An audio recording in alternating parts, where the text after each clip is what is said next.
Thanks to the Tufton Borough Association for once again sponsoring candidates tonight. Before we begin tonight's program, I ask that you join with me in our Pledge of Allegiance.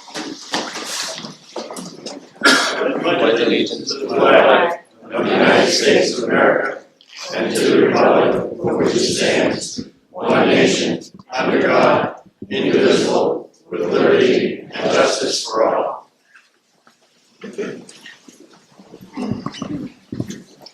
My plan for this evening is to recognize those individuals who are in uncontested races and allow them to briefly introduce themselves. But I want to minimize the questions for them since they are already running unopposed. I will then introduce each person running for the two open positions for Budget Committee. Their order of appearance has been established by drawing numbers out of a hat. Each is invited to share their background, why they are running, and their philosophy on spending our money. I will open the floor to your questions after all four candidates have spoken. Finally, I will introduce the two candidates for Selectmen. Their order was also determined by drawing. Each is invited to share their background, why they are running, their vision for our town, and their philosophy on spending our money. After both of them have spoken, I will open the floor for your questions.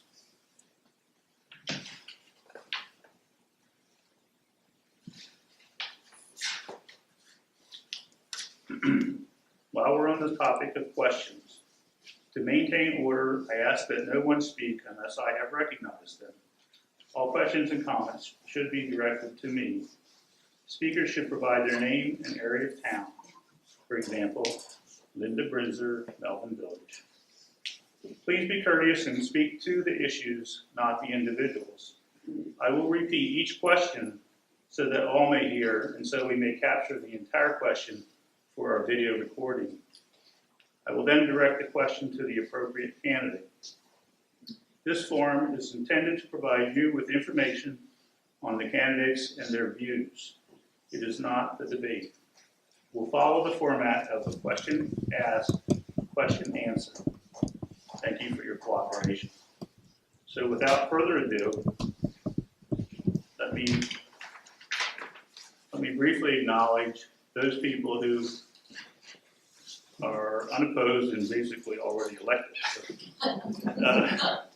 I'll take the liberty of starting with moderator. Dan regrets that he cannot be here this evening, and he is running unopposed, and he would also appreciate your vote for the coming election.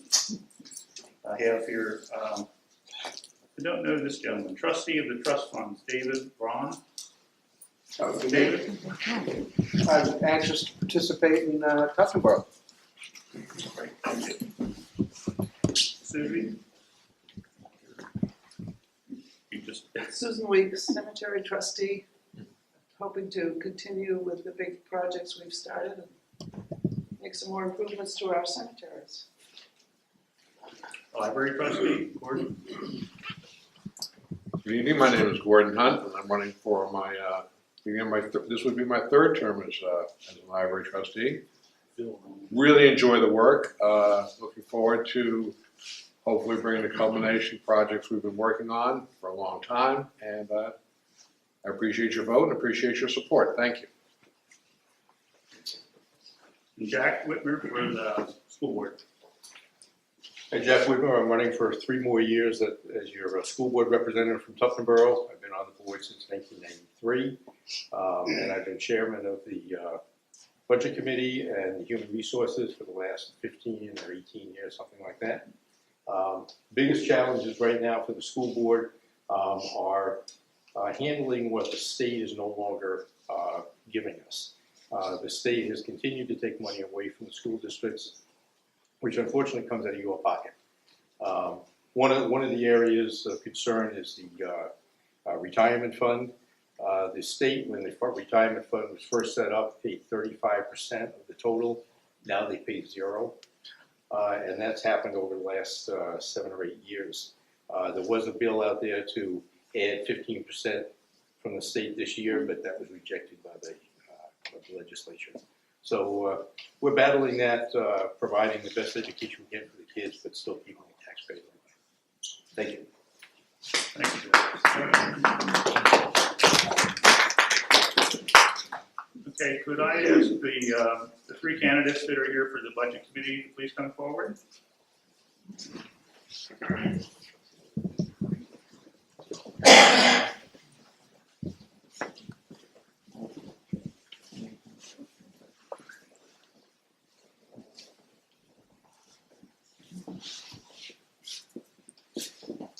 Have a seat.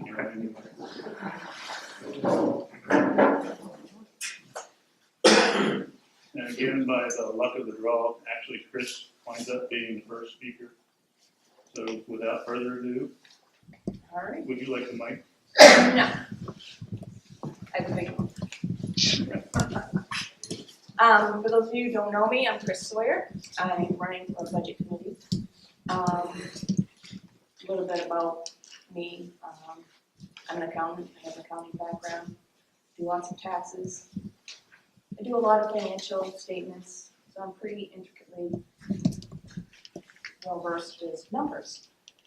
I'm running for budget committee this year because I think we need to sharpen our pencils as a town and as a committee. I don't know if there's been enough of that in recent years. Just a quick calculation for everybody. I'm not going to talk very long. I did the numbers from 2013 to 2016. Each year, our budget has gone up between 8 and 8.5%. The average increase in salary and or benefits for people in 13 was 2.8%, and in 2015 was 3%. So it's kind of a disparity, and I'm trying to put this into very simple terms. So I think that our budget needs to be looked at. I think the budgets for each individual department need to be properly vetted out. And I would appreciate your vote because I think I could do a good job by doing that vetting along with other members of the budget committee. And one last thing I want to throw out to you is that running a town really has only 3 components, as one wise person told me. It has a budget, and then the way we get the money for the budget is 2 other components. It's either by raising taxes or adjusting assessments. So when we need more money, we either have to raise our taxes or we raise the assessments. And the same thing is, if we have a lower budget, our taxes go down and or our assessments go down. And we've been tapping into our undesignated fund balance, which that will run out eventually. And it's gonna come sooner than later. And then what happens? So those are just a few points I wanted to bring up. And like I said, I would appreciate your vote. Thank you, Chris. Next speaker is Tom Young, please. Hi, everybody. For those of you who don't know me, and I do see some familiar faces, my name is Tom Young. If I sound a little strange, I'm getting over bronchitis. If I cough once or twice, I'm getting over bronchitis. I'm told it's not contagious at this point. And I am a candidate for the Tufton Borough Budget Committee. I've lived in town for 37 years, for the first 5 or 6 in Melvin Village, and since then in Tufton Borough Four Corners. I'd like to give you a little bit of a brief background around myself, since there are people who don't know me.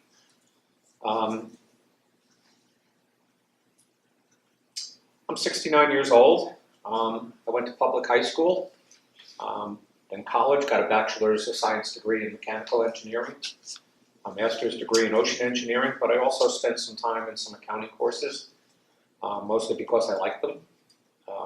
They came in handy later on, as you'll see, because I did something different than engineering for most of my career. I worked for 10 years as an engineer, and a lot of that was in the Navy nuclear program in the reactor compartments of the submarines in Groton, Connecticut. I had hair back then. But in 1981, I got the chance to live my life's dream, to be in business for myself, which is what I felt I was meant to do and what I always wanted to do. And my wife and I purchased Melvin Village Marina in the small town of Tuftonboro. For over 3 decades of long days and longer weeks, in good economies and bad, we built Melvin Village Marina into a successful business. Then, with luck again, for me, my son Matthew, who joined the company full-time after college in 2001, so about 16 years ago, 17 years ago almost, took over more and more of the responsibilities to the point where about 3 years ago, he became the full-time owner and operator, and I just worked part-time. This was my life's work. This is basically what I did with my adult life. To do it, I learned balance sheets and financial statements, I dealt with banks, I dealt with insurers, and more, and I still do that part-time today because I work about 10 or 12 hours a week and help Matt out with some of the stuff that I don't mind doing and he particularly doesn't like doing. As an offshoot, I should also point out that I served 17 years as a director of a small bank in Portsmouth called First Signature Bank. It was an unusual bank. It had no tellers. It was owned completely by John Hancock Life Insurance, who used it for processing. And I learned a lot there, but it was sold in 2006. And the new owners wanted their own directors, so I lost my job, being a part-time job. I believe that small towns can function well only when the citizens give up their time and their energy to serve on committees like the Budget Committee or many of the other committees in town. Without that, the town couldn't function. For years, my excuse for not doing that was, I don't have any time. Well, it doesn't work anymore. For 37 years, I've lived in Tuftonboro and in New Hampshire because I love it here. And I now have the time, and it's time to give some of it back. That's what I'd like to do. In running for a position on the Budget Committee, I do not bring a mandate for sweeping change. Because I believe that Tuftonboro is a pretty well-run town as it is now. Perfect? No. But it's pretty well-run, things function, schools are good, taxes are low, many towns in the state would kill for our tax rate, and the different departments perform their functions and get their jobs done. So if elected, you can count on me to work with the other Budget Committee members to constructively do the best job we can do for the town. I'm a pretty conservative guy when it comes to spending money. But I recognize that things change with time. And when I'm convinced it's necessary, I will support funding the needed changes, even as I try to keep the cost down for those changes. Let me use the Tuftonboro Fire Department as an example. I've always felt that the Tuftonboro Fire Department, the town of Tuftonboro, has a far better fire department than any town of its size deserves. It's not that we don't deserve it, but it's just a better fire department than we would all expect to see.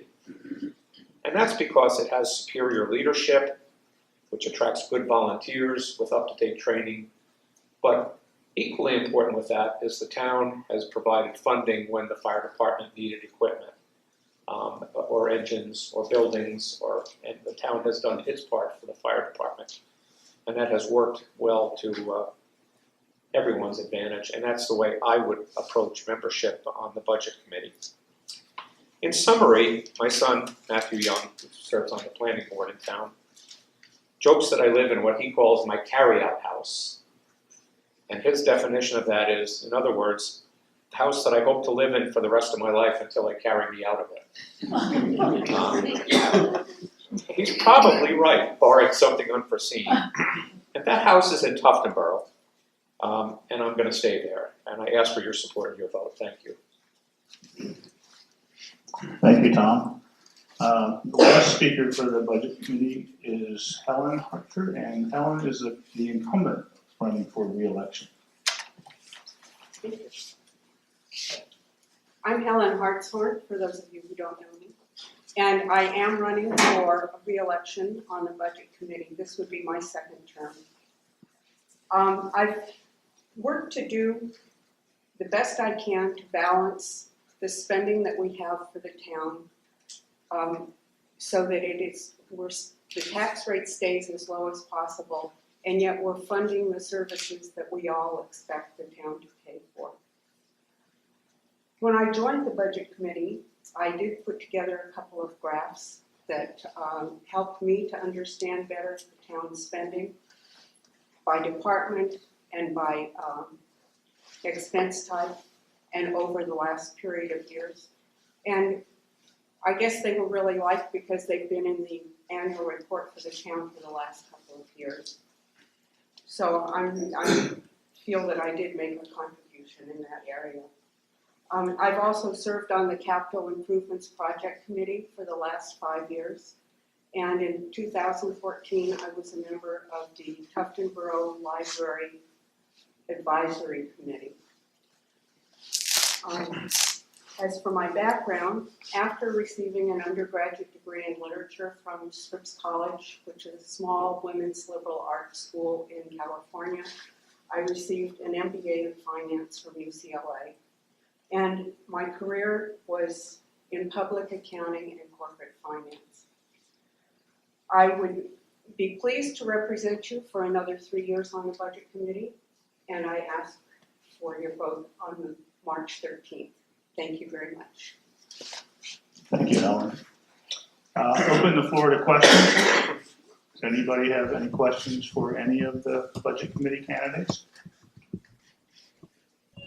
I was just curious about the statement that our assessments go up and down. Since we've been here, ours haven't gone down. They've Question gone up, is, regularly. question is, And have people experienced the assessments going down? I personally haven't, okay, so the question is, you'd like some greater explanation about the Yes, comments because the on statement assessments was and- made by you, Yes. that the assessments go. In Chris? some towns, they do go down. It depends on the budgeting. And there are two ways by which you can either raise, or raise it lower, but assessments do go down, and some towns do experience that. It's, Have they done it here in the past several years? I was just planning out for you the three components to, we have a budget, and the two components to fund that budget are either your assessing or property. Thank you. okay, any other questions? Yes, Tyler? Helen, as a former budget committee member, you've been there and serving for I believe 1 term or perhaps 2. What changes would you like to see? What given your background and your experience and so forth, what kinds of things would you like to see the budget committee do perhaps better than it has been? I think that we can always improve balancing the needs of the town with the taxes that we charge. And I would like to see us work harder to make the tax rate as low as possible. But it's always a challenge. I do find that the town is very well run. When we are presented a budget by a department, it's always built from the bottom up. So it's not as though they just say, this is what we got last year, this is what we want next year. It's always, these are the salaries that we have to pay. We need a new fax machine, or we need a new typewriter or computer. It's, so I do think that I would like to work as closely as possible to make sure that those budgets are always as well thought out as they are. Yes, Molly? I have a question for all three of you. Would each of you take a no new taxes pledge? Given that the state may increase taxes, we understand, but if the state increases our taxes, will you compensate so that our taxes do not increase? A hard pledge. I'd be willing to answer that first. No, Say it I, again? I'd be willing to answer that first, Marcy. Did you have an order on it? No, I would not be willing to do that. I'd love to do it. I don't believe it's possible to promise that. I agree with Tom. It would be very nice to be able to do that, but I don't think that that is realistic, and I would not take that kind of pledge. Clarify, no new taxes or no increase in taxes? No, I'm sorry, no increase. Could you pledge for a stable tax rate, say for 1 year? Until our next election? I'm not sure, I'm not sure if the budget committee can, we don't set the tax I rate. know you don't set that, but I'm sorry, I should ask Steve, that if I understand things correctly, the budget committee proposes. So in your proposal, if you would pledge to not propose an increased budget level. It is the budget committee's budget that's presented to the town at town meetings. Right. I understand your question with respect to the budget amount. The tax rate is not set by the budget committee, however. But if you're keeping a stable, if the budget isn't increasing, all other things equal, then your tax rate wouldn't increase. But it's only one of I guess my question is about multiple. increasing spending. What I'm hearing from at least a couple of the candidates is a willingness to increase spending. And so I was asking if you would make a pledge to not increase spending. I don't know how to phrase it in terms of, but that's my bottom line. Does that make sense? Okay, now that's a different question. I'm not saying Simply a matter of, I'm gonna say, how do you view, are you willing to commit to not increasing spending? Let's put it that way. First, I'd like to go back, I'm gonna answer that question, but it's been a while lately. But I seem to remember some years where we had tax valuations redone, that the actual taxes that I paid on the same house did go down because the valuations of other houses in town went up.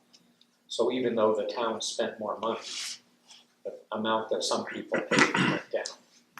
Some went down, some went up. Yes, yes, and it depended on how your valuation came out. Like Helen, this was my first year and I came on a little late, but I served on the CIP committee.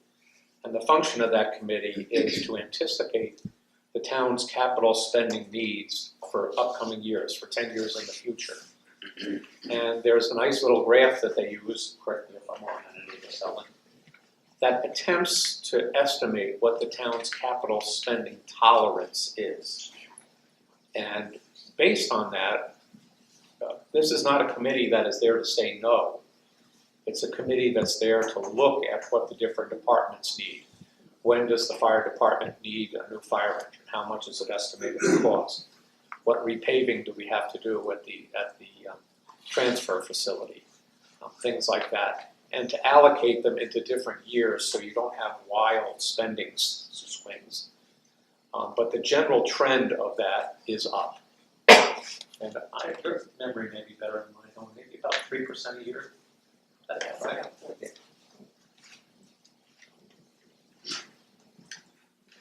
I know that a couple of years ago, we did talk on the budget committee, we were on the committee then, and so was Tyler, about keeping the spending flat.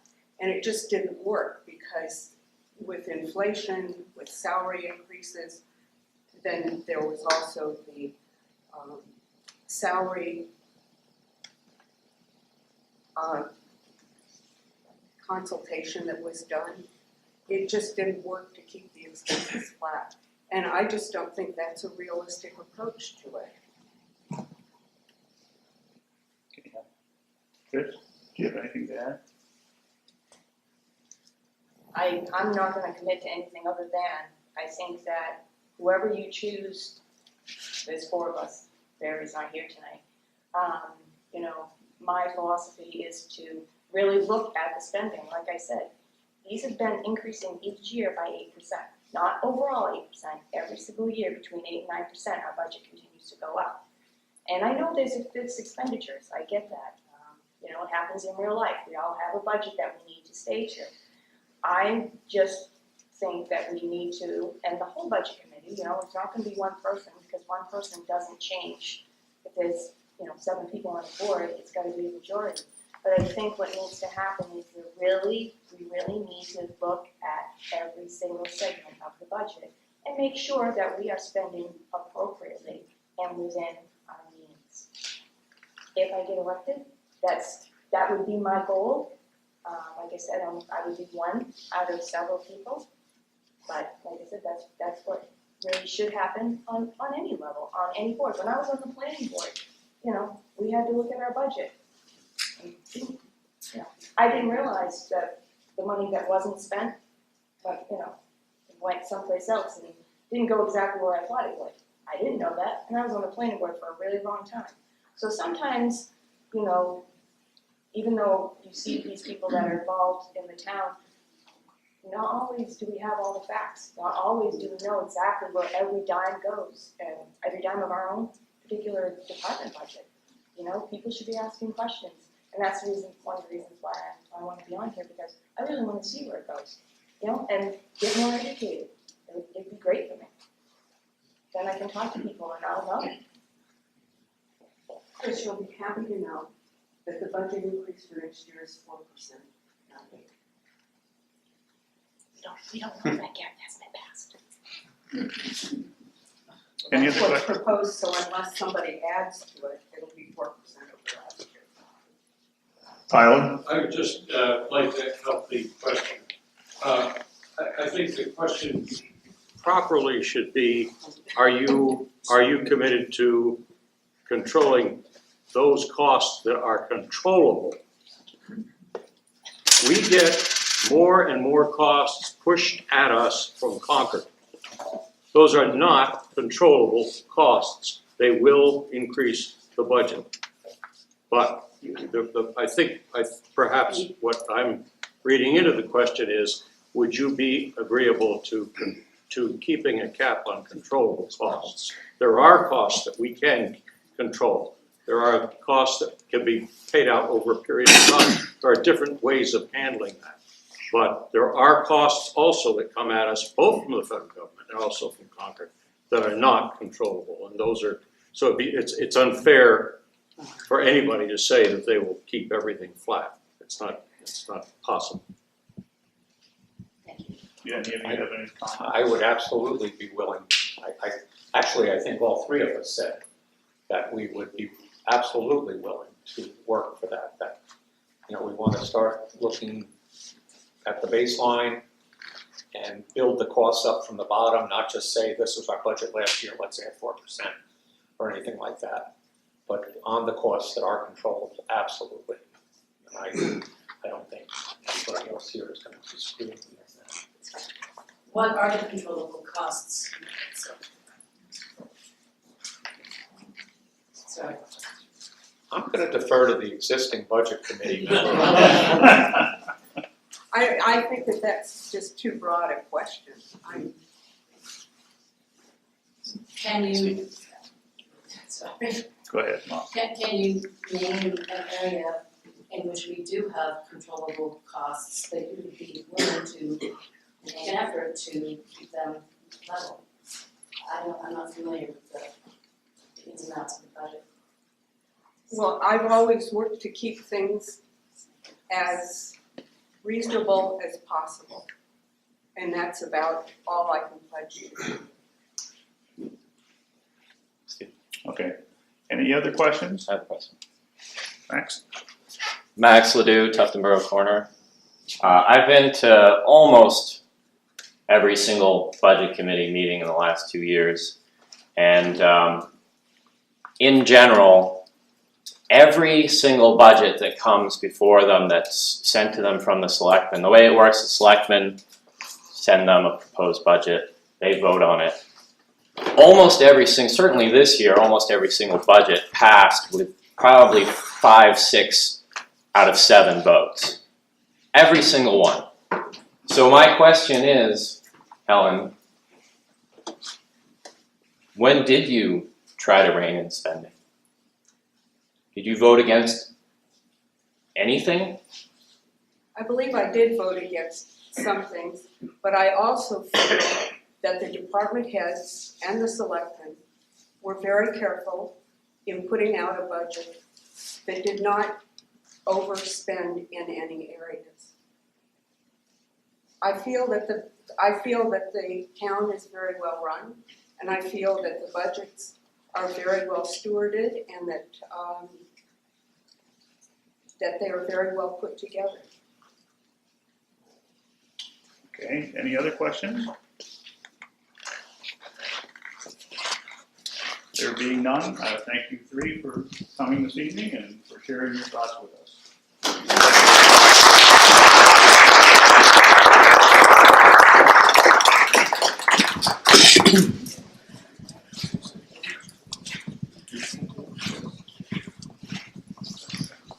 Next we have the two candidates for selection, Lloyd Wood and Bob McWhirter. Again, by drawing, Lloyd will be speaking first.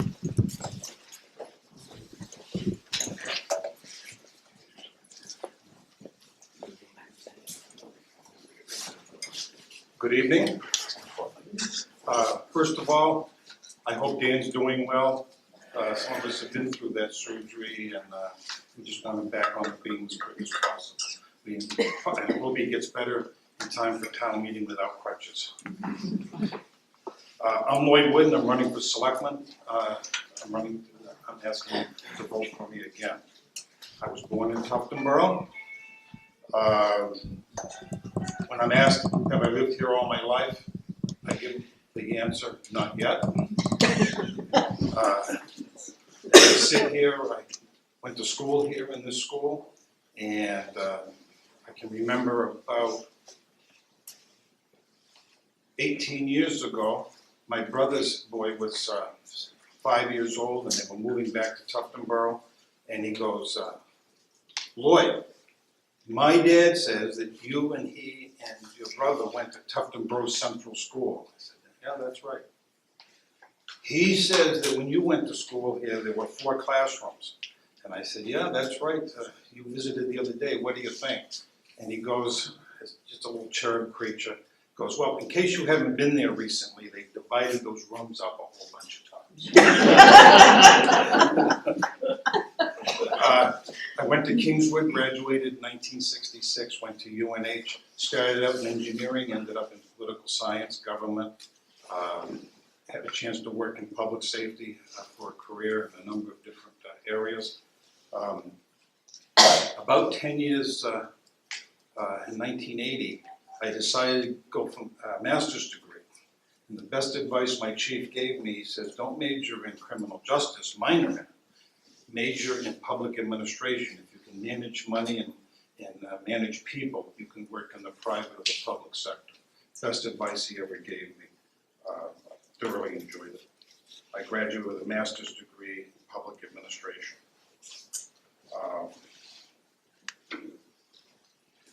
My family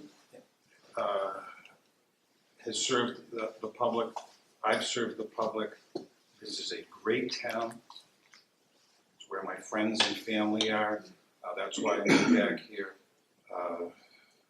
I've been involved in a number of committees with the town, in a number of functions.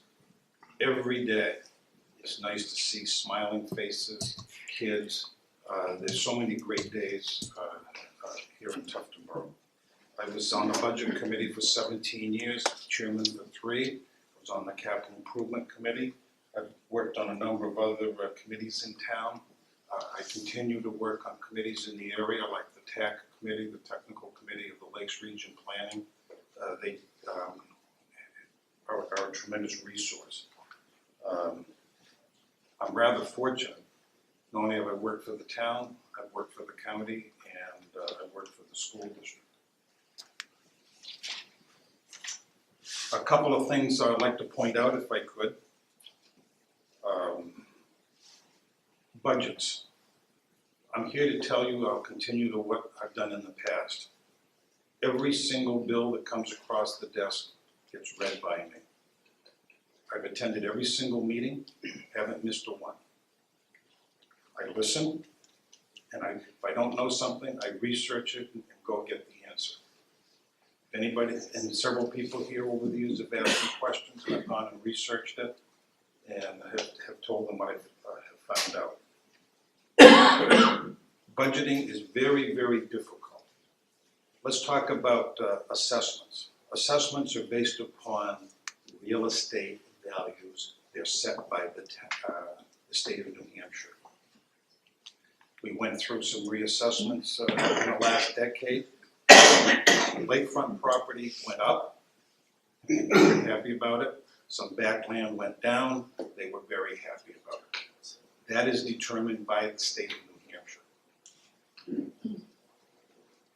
When it comes to budgets, it's rather interesting. The state of New Hampshire last year passed on to our school district, our county, our town, and all the other towns and cities in the state, $19 million in just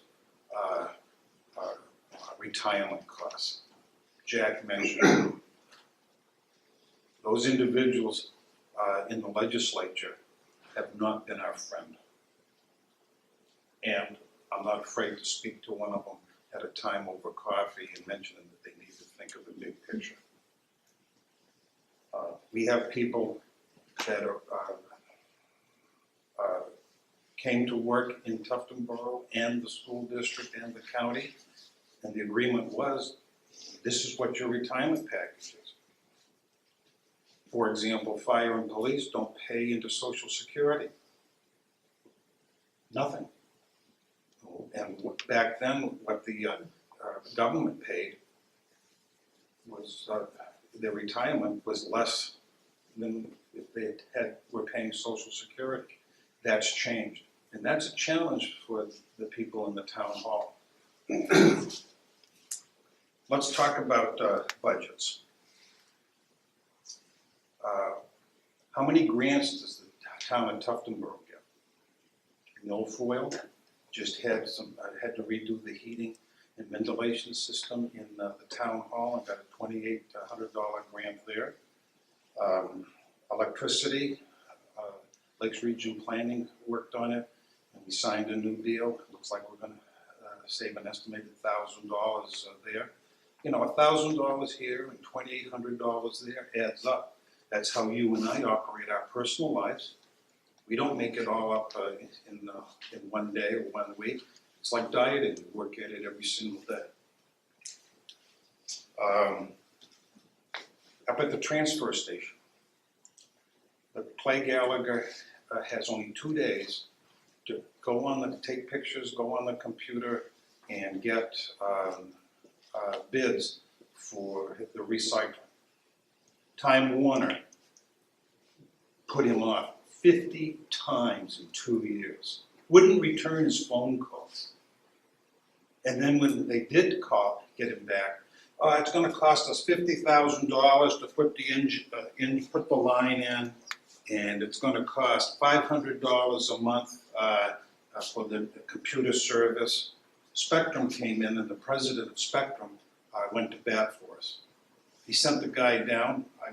I met with him and Clay, and he said, first of all, the president said to put the line in is $11,322, and we deduct $5,000 off. So it's $6, $322. Clay then asked, we currently, through our telephone carrier, paying $135 for phone service, and it's intermittent. We got sold a bill of goods years ago. What can you do for us? Well, this is what it would cost. And Clay said, what would it cost to bundle 3 services? Computer service, high-speed internet, telephone, and audiovisual. He said, we can bundle those 3 services for $3 less than what you're paying for telephone right now. I'll give Clay all the credit, and the president of Spectrum. He saved you taxpayers money. They just put the poll in the other day. They said service is going to be in a month. Lang Pond Road. Years ago, it was a $485,000, 22-foot wide bridge project, if we could get the government to support it. We put it out to bid for $160,000, it came back at $147,000. The neighbors down there like it, the DES says it's cured many of the problems with the lake, with Mirror Lake. There's a perch beach there now that are used by our kids. You know, boats aren't, cars were backing, pickup trucks were backing out to their mufflers submerged to unload their boats. Guess what? We have a local contractor that this spring is going to do the ramp over on 109. The engineers from the state said that was a $35,000 project. He's going to do it for less than $10,000. We all save money, don't we? That's your money in your pocket. 75% of our taxes come from people who own waterfront property in this town. That's why you and I are able to live here. What do they ask for? Some docks and ramps and emergency services. Go down to Lake Road, a new ramp there, and it really got the people working together. Dave Ladd and River Reach got together and fixed their docks down there. And Tufton Borough owns one half of one of the ramps, and we put in just over $1,000 to work with. They're all repaired. A landowner 2 houses down put in new docks and did dredging, and 5 families from Melvin Village went out along Lake Road and cut the bushes, and there's a bench out there. People had forgot that was there. I live within sight of that, and there isn't a week goes by that I don't see a grandfather with his kids, his grandchildren fishing, or people putting boats in, or whatnot. Lloyd, I'm going to ask you to come to a conclusion here. Okay. I'm going to stop and let someone else talk. Thank you. We have Bob Werder as well. Thank you. My name is Bob McWhorter, for those of you who don't know me. I live in Melvin Village with my beautiful wife, Darlene, and our golden retriever now, Tessa. And we've lived in Melvin for the last 10 years, but I've been coming up to the lake for over 50 years. Down in Chase Point is where I grew up, summers and weekends and any chance I got. So like Tom, it was a lifelong dream for me to be able to live up here. Very pleased to be here and live here in Tufton Borough. It's a wonderful town, very beautiful. I have a Bachelor of Science degree in Criminal Justice from Northeastern University, and some of that I used working in high tech for digital equipment, Hewlett Packard, and I ended up being a facilities manager, security manager, safety manager, and I also have a master's degree in business administration. Thanks to Digital Equipment Corporation. Right now, I work for Fairpoint. I've been a consultant, and right now I have my own home inspection business, which I work at full time. So I'm not yet retired, I haven't figured that out. So I certainly have a vested interest in our taxes and that kind of thing. For me, just about everything that happens in town related to town operations evolves around the budget. For me, my concern is that the budget has continued to escalate. And this year again, it's up 4%. It's actually probably going to be up more if we vote in all the warrant articles. Because the money that it costs us when we vote for a warrant article ends up in the next year's operating budget oftentimes. So the $3,700,000 that the Budget Committee has put forward this year is going to increase if we approve all the budgeted items. And that's gonna bring it up to $4 million. So for me, looking at the budget, figuring out how to keep the budget as low as possible, and I believe that you can always, it's easy to raise the budget, that's easy. It's more difficult to try and figure out how you can reduce expense, not cut. And it can be done. Our neighbors in Wolfboro, for the last 2 years, it's been very prevalent in the paper. For the last 2 years, the Board of Selectmen down there have put forward budgets, operating budgets, that are level. At least that's the word that went out. So it can be done. So for me, some of the hot buttons around what we spend or how we spend it center around the budget itself, but in particular, one of the things that I see as a roadblock is getting something done with the police facility. And this year, I'm very excited that the selectmen collectively have decided to spend some money on a study for roads. Because I believe that, I could stand here and say I'm not gonna support any increases in the budget. I don't know if that's practical. I anticipate some more questions about that. But we've spent the same amount of money on road paving for the last X amount of years, for 10 years that I've been here. It's been $185,000. Now we take some money out of the operating budget and add it to that and make believe that we're spending more money when we're probably not really spending more money. So I'm very supportive of the study that's included in the budget of the roads. And the other major issue that needs to be done is we need to get the master plan updated. I don't understand how we can spend over $4 million, it's looking like this year, without tying that spending into an updated master plan. And for me, in a nutshell, those are my priorities and concerns. Thank you. Okay, I'd like now to open the floor to questions for either Lloyd or Bob, for both.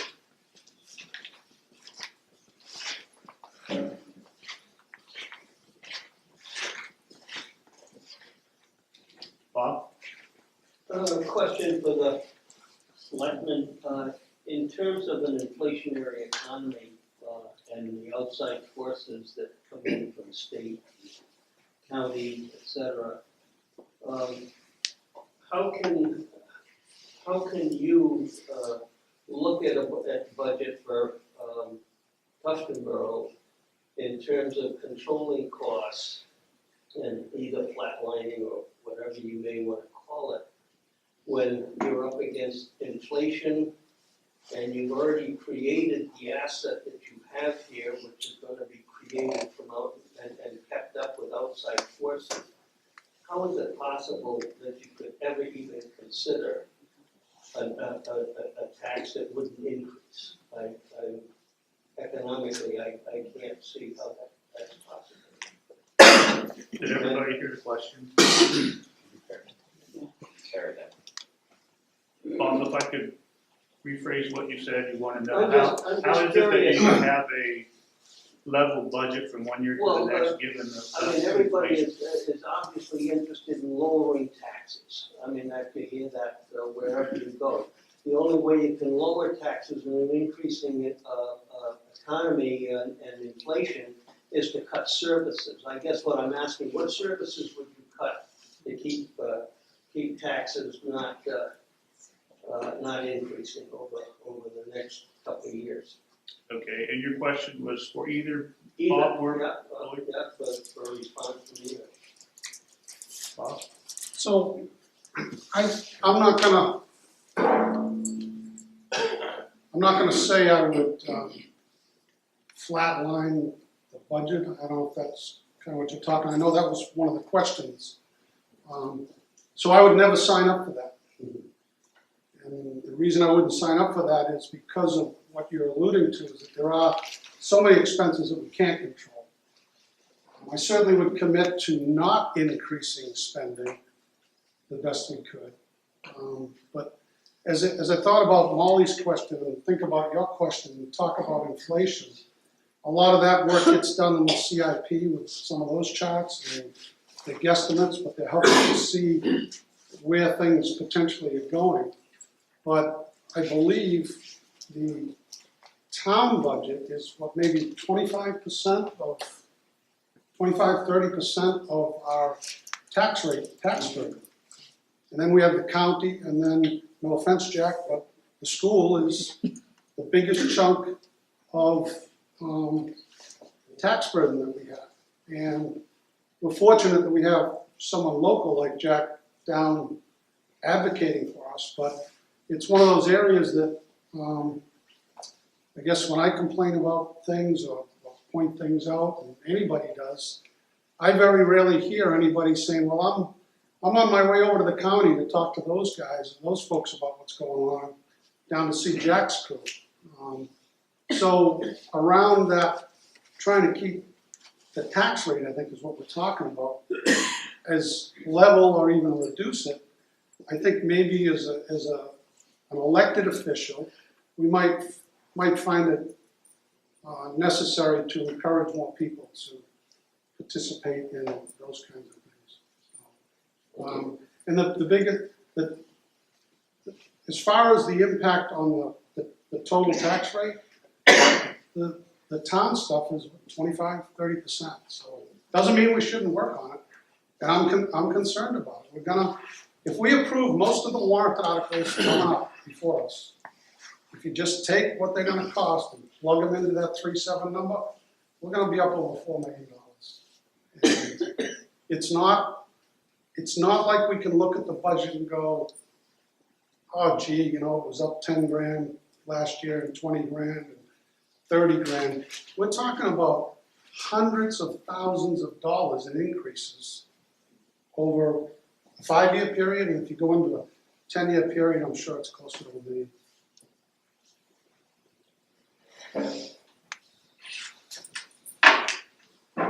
This last year, and I'm gonna give credit to other people, they're part of the team. Chip Albee, who has expertise in benefits, you'll notice it's a $50,000 reduction in this year's budget. That's savings to you and you and you. Adam Thompson has worked for years. Our radios in the fire and police suck. Officers are up in Tufton Borough Corner getting beat up, and the dispatch center can't hear them. CIP committee, up until this year, there was a $180,000 item. Am I correct, Helen? Yes. Adam Thompson was the first one to come in and says, we got the county to write a grant. He lived there. He saved you folks $180,000. Cut, not even asked for it. Jack Whitmer, all the years that he's been with the school, the first thing is, the additions that were, improvements that were down there were 2 grants where the towns only have to pay 50% and 55%. Last 2 grants that the state funded, the school and the VOTEC. Have you been down there? We only pay 11 cents on the dollar. The school district last year is the only district ever to go to the bond bank and renegotiate. It works out to the town of Tufton Borough next year will save $9,000. We go over and talk to the people in the county since the new managers got it straightened around. Remember a couple of years ago when their tax rate to our town went up 31 cents 2 years in a row? Didn't go up this year. The business manager over there that we talk to and meet with, he's doing his job. You know, there are some people out there that have saved you money this year. Is it enough? I'm willing to work harder. Thank you. Any other questions? Chris? Can either one of you explain to me the undesignated fund balance? Is that money that was originally raised from taxes? And was some of that used this year to offset the tax rate? Did everyone hear the question? Can you I'm sorry, I didn't quite hear it. Chris's question was, Explain the undesignated fund balance. Where does that money come from? Was it raised from taxes? And if so, was some of that used this year to offset our tax rate, the town tax rate? I'm not talking about the county, I'm not talking about the school, because those are different items. But can you explain to me about the undesignated fund balance? Because I guess I need a little clarification when they explain, for example, the money to not come from taxes, they might use money from the undesignated fund balance. Was that money originally raised from taxes, or where did that money come from? The undesignated fund balance is an accounting term developed by the Department of Revenue. You will not find it in any RSA or any law. This year, we had right around $90,000 that was not used in the operating budget. DRA takes that aside and puts it in that fund balance. DRA has rulings that they recommend you have a certain, between certain percentages. There's one that's figured on what your expenditures are, and I think it's 14 to 17%, and then there's another one that it can be upon operating budget. That $90,000 was raised by taxes this last year. DRA puts it in the fund balance. I'm sorry, what's DRA? Department of Revenue Administration. Is that a state department? Yes. When the states gets all the information and says this is what your cost will be, it usually comes out October, November. The town, the selectmen, can say, well, we'd like to reduce some of the taxes, the tax rate in the town. Last year, the Board of Selectmen voted to put, I think it was $350,000. Some years it's been $250,000. I'd have to check my notes to see what it's been, in the last 20 years. It's confusing. It is difficult for people who aren't accountants to wrap their hands around it. I had to study it and have it explained to me and whatnot. The comment is, well, it's not tax dollars. Well, it was raised by taxes someplace. The confusing thing is, DRA from time to time, when we do warrant articles, puts in not money, when it comes out of the fund balance, not raised by taxes. What they should say, in my opinion, is not currently needed to be raised from this year's taxes. And that's where, there's some misunderstanding and whatever. Now, the debate of how much do you have there, that's a raging debate and everybody has an opinion. What happened a few years ago is, and I'll pass on to Chip Albee, he was a Commissioner of the Year, and he saved them about, in my opinion, I think it was $2.5 to $3.5 million on the new state-of-the-art nursing home. I have family members that are there, or have been there. It's great. Guess what? What happened to that money? Well, between the commissioners and how the county ran things and how they figured things, it got spent. And if you notice that there was a lot of controversy the last couple of years. From my observation, that's been sorted out. Does that answer your question? thank you, Lloyd. Bob? So, for to me, the undesignated fund balance isn't fuzzy. From what I know, correct me if I'm wrong, it's, and Lloyd explained most of it, but every year, since I've been involved in either budget committee or as a citizen, we tend, as a community, to over budget what we need to spend. And we've done that to the tune of 150,000 on average. This year it's 90-something. So one of my concerns while I was on the budget committee was, wait a minute, we didn't spend that much this last year. Why are we spending or budgeting the same and putting it on the books? And every year we end up with a surplus. And some would argue, well, that's a good thing in case something bad happens. I counter that by saying if something bad happens, we can go to the Superior Court and get into that undesignated fund balance. So we always have that option to go do that. So you have that over budgeting and underspending on a consistent basis. And then I believe things like current use taxes. If somebody has property in current use and they haven't had to pay taxes on that property for X amount of years, and the property gets sold, they're liable for those taxes. And it's somewhat of a windfall to the town that ends up in the undesignated fund balance as revenue. So my biggest issue with the undesignated fund balance, although it's good to have money in the bank, and I would simply rely on a guy like Jack to say, based on what the state recommends and your financial management advice, what should we keep on hand? And I'm not quite sure what the recommended number is by the state.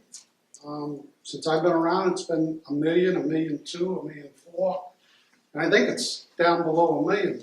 And the concern I have with the undesignated fund balance is it's a cushion for us to be able to spend more money, because we can always fall back on, the selectmen can fall back on that undesignated fund balance and say, okay, let's keep the town tax as low as we can, because if we don't dip into that, the town tax rate is gonna go up and people won't like that. So when I think about just this last year, where the selectmen took $350,000 from the undesignated fund balance to keep the town portion of the taxes, I think it was lower than it was last year, that concerns me. That tells me we have $350,000 worth of spending that, had we not been able to dip into the piggy bank, our tax rate would have been up incrementally by whatever that would impact the rate on. So, although it's a good thing to be able to fall back on it, I think it's gotten to the point where we rely on it as a cushion to not worry about spending as much as we possibly could. Where's Chris? I don't know if that helps. Yes, Jack. Undesignated fund balance. I've got to put my 2 cents in, I guess, because this is money that's not in a bank account someplace as a separate fund. It's part of our everyday operating funds that we use. As an example, we have about, a couple of years ago, we had about $1.2 million in the undesignated fund balance. The county's tax bill, if you know, is due on December 17th of each year. So we got a tax bill from the county of $1.2 million of taxes due on December 17th. As your treasurer, I'm looking at our bank balance, and we had $850,000 in the bank account. That's part of the undesignated fund balance, because the tax bills hadn't gone out yet, and we hadn't gotten our tax money in yet. So fortunately, we got about $850,000 in tax revenue the first week of December. So I had about $1.6 million in the bank when we had to write out the check for $1.2 million to the county. Now, It's not a separate fund that's just sitting there by itself. It is a cushion, and the state recommends, depending on who you talk to, anywhere from 5% to 70% of your operating budget. And not the town's operating budget, that's your entire operating budget. So between the town, the county, and the school, we have about an $11 million operating budget. So we should have, at 10%, $1.1 million in our undesignated fund balance as probably a minimum for the size operation that we are. The bigger you are, if you have a $30 million operation, you probably don't need $3 million. Maybe it could be $1.5 million or $2 million. So the bigger you are, the smaller your percentage has to be. But the undesignated fund balance just isn't something extra. It was money that was left over a course period of time that accumulated, and again, the state recommends certain percentages that you have in the bank. But for me as treasurer, I look at it as my everyday operating cash flow. Now, if somebody looks at these statements that come out in the town report this year, they're gonna say we have a lot more money than we need. In our money market account at the end of the year, we had over $4 million in there from all the taxes we collected at the end of the year. Part of that is $460,000 that people paid in advance taxes because of the new tax law that was just passed. So we have $460,000 or $465,000 of extra money in the bank right now that we're not going to collect next year. So undesignated fund balance is it's a little hard to understand, but it's part of our everyday operating cash flow. Just wanted to try to explain that if I could. Thank you, Jack. Do we have any other questions? I have a question. Max? Could you ask Bob to explain a little bit more what he said in his opening remarks about how if we pass a warrant article this year, it'll affect operating budgets in the future? Yep, so just as an example, this year, late in the game, a couple of years ago, we, as a legislative body, approved purchase or lease of a new rescue vehicle and a new ambulance. And the total expense for those, I think, is over $100,000 between the two. So this year, we're gonna see warrant articles to approve the expenditure for the lease payments for those vehicles, even though I, as well as everybody else, I think, thought, gee, we approved that 2 years ago, now we have a 5-year expense for the next 5 years to pay for those 2 vehicles. So I believe DRA popped up and said, oh, you know what? You have to get those expenditures approved because there's an escape clause. You have to get the payments on those vehicles approved by a legislative body every year until the lease is out. So, and to no fault of the budget committee or anybody else, because of the accounting requirements, those lease payments had to come out of the operating budget. So when I said some of the warrant articles that we may approve at town meeting are gonna drive that operating budget higher, that's a perfect example. So this year, as long as the town meeting approves the continued payments for those pieces of equipment, they're gonna be, they're gonna end up part of the operating budget. Maybe not technically in writing this year, but it's money we have to shell out, and and all the other budget warrant articles that we're gonna approve, if they have lease payments or loan payments on them, they get plugged into that operating budget, as I understand it. Yes, Bob? Isn't that the difference though between the lease and the outright purchase of the vehicle? That you would have had to have made when you bought those vehicles if you paid cash for them versus going on the lease payment? Well, the difference is if we paid for them outright, which, by the way, I circulated a warrant article to build capital reserves so we could do some of that. But you're right, if we paid for that outright, it wouldn't be in the operating budget. It just would have been like a cash payment, but When you paid for it for that year and put that into the budget, that would have increased the budget amount substantially. yeah, I mean, you could argue that all that stuff, if you outright purchased it, that year we spent that money. So my point was that the 3.7 really isn't what we're spending. If it's not just the 3.7 in the operating budget. So we could have lots of things like, I don't know, we've got air packs and all that stuff. And there's a whole host of warrant articles that we're gonna look at to approve. And all my point was that, Max, was that it's not just the 3.7 that's in the operating budget. There's far more money that we're spending. Yes, sir.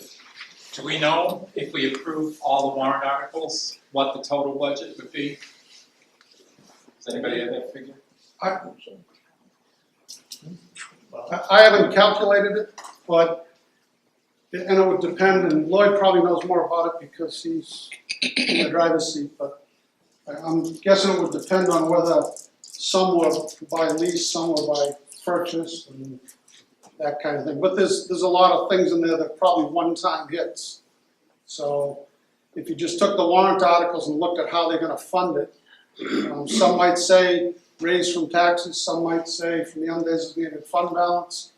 And I think the new fire truck that's being proposed is gonna be a lease payment. So the way it's going, that might not even show up in the operating budget. Correct. But that didn't help, did it? Well, it's not a number. Well, I don't expect an exact number, but you're talking over 400, is that? My point, I easily think that if we approve all the warrant articles, that 3.7 number with what we approve for, spending and purchases and leases and all that kind of stuff could be easily another $500,000. Matt? There are at least 10 warrant articles that have to do with spending money, 19 warrant articles total. And the new fire engine would be around 130. The payment on a new library would be 130, I think that's after 2019. Oh, okay, so that's future spending. But, so at least 12 warrant articles, you can think at least $4 million total, in my opinion. Needless to say, it's an elusive number. That's my opinion. I have not been here for 10 years, but if either of you know, what was the budget 10 years ago in Tufton Borough, the local budget? I don't have the exact number. Guy Pike might have it, but Lloyd might even have it. But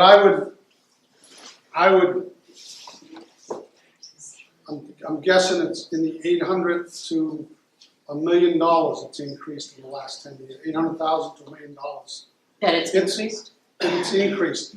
Just and thanks to Helen for the charts, but just in the last 5 years, the number being flashed for the operating budget, and this is right off the chart, in 2014, it was shown as $3,175,000. This year, the proposed budget is $3,742,000. So there's a $566,000 increase in that number. And I will take direct responsibility for a big chunk of that, being part of that is the fire station. So. Yes, ma'am. I've only lived here for 18 years in Melvin Village. And I think tonight I'm supposed to hear why I should vote for one of you or the other. And I'm hearing a lot of numbers being thrown out that I don't necessarily understand. Percentages I might, and thank you, Jack, the percentage helped. I guess what I'd like to know, and my question is, with all you're talking about the budget, and Mr. Ledoux has he clearly is right on top of this. I guess I would like to know, if I vote for you, sir, or if I vote for you, sir, what's it gonna do to the budget of the town of Tuftonboro that has a lot of needs, and a lot of us don't have the money to just throw it in? So why should I vote for you, and why should I vote for you? And I'd like to hear each one of you give me an answer that I can understand, because all these numbers, I know they're gonna be thrown out at town meeting, and I do the best I can, but I am not an accountant. So I wanna know what you will do for me and my little house in Melvin Village. Okay, you guys got it? Bob, Yep. you wanna go? Sure. So I guarantee you that decisions that I make will be based on what we need versus what we may want, okay? And the way to get at some of those decisions, and they're hard decisions, is to get the master plan updated and look at all the data, look at the spending, and come up with ideas how we can maintain the quality of life without our taxes escalating. And somebody's gonna put their hand up and say we have one of the lowest tax rates in the state, and that's great. But when Darlene and I figure out a way to save money, or some money comes at us that we didn't quite plan on coming at us, we don't try to figure out how to spend more money. And I think that's probably what has been going on, is that we have this illusion that we have a low tax rate. What's the big deal? It's still one of the lowest tax rates in the state.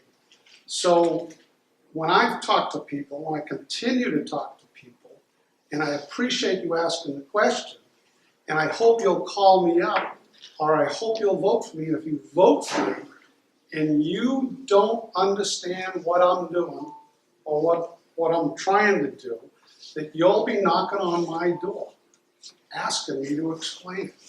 And that's what I wish. I wish more people would be calling up or asking about this process.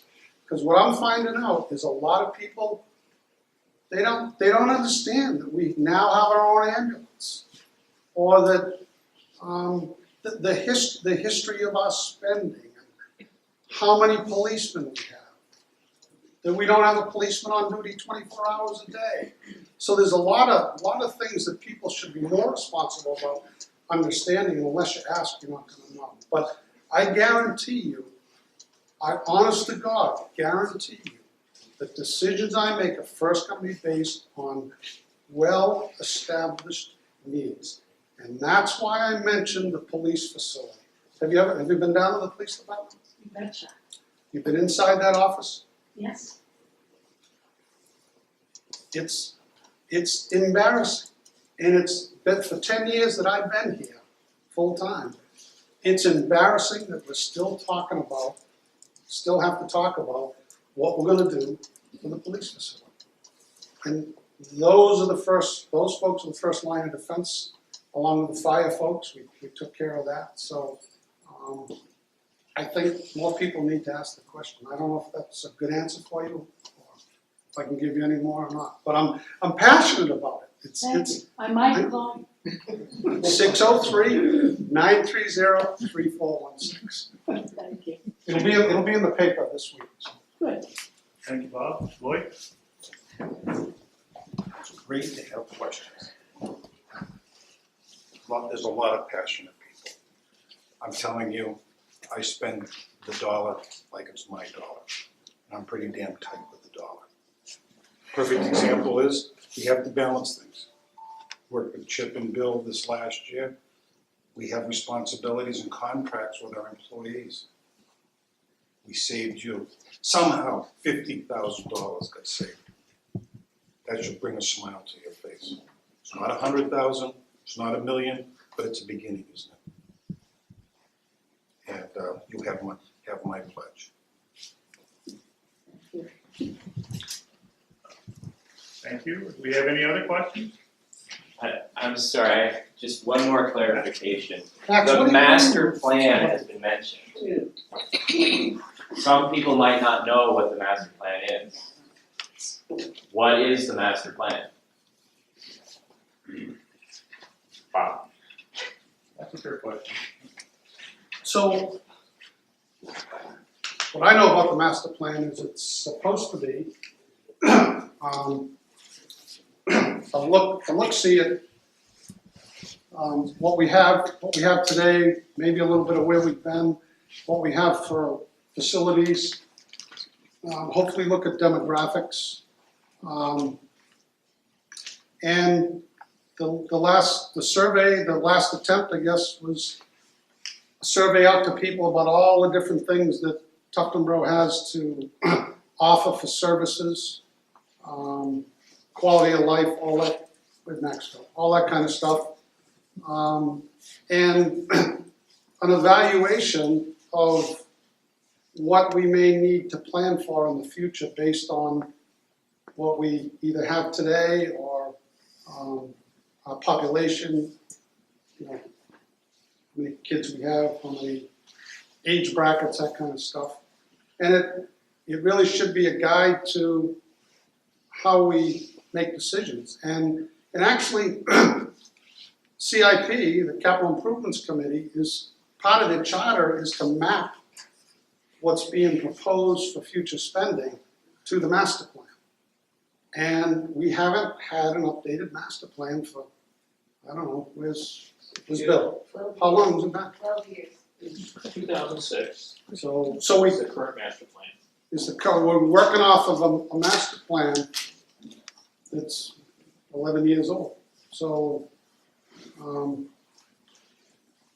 maybe somebody else that's been working on the master plan could explain it better than that. But that's, to me, it's almost either we're gonna use a master plan or we're not. So why bother saying that we're gonna make capital improvement decisions based on the master plan and rely on a document that's 11 years old? To me, it's either use it or don't use it. If somebody can explain to me that every capital improvement or every warrant article that has capital money associated with it, if you can take that and map it directly to a need in the master plan, I'm in. So, I don't know if that helps, Matt. Thank you. Thank you, Bob. Lloyd, do you want to have the last word? There's not much I can add. It's a planning document. It's a reference document. I've read all the chapters so far. It's substantially moving along. A lot of dedicated people are working on it, have worked on it. There's a number of chapters that are already completed. So it's currently being updated? Yes. Just, Bill, do you want to speak to that?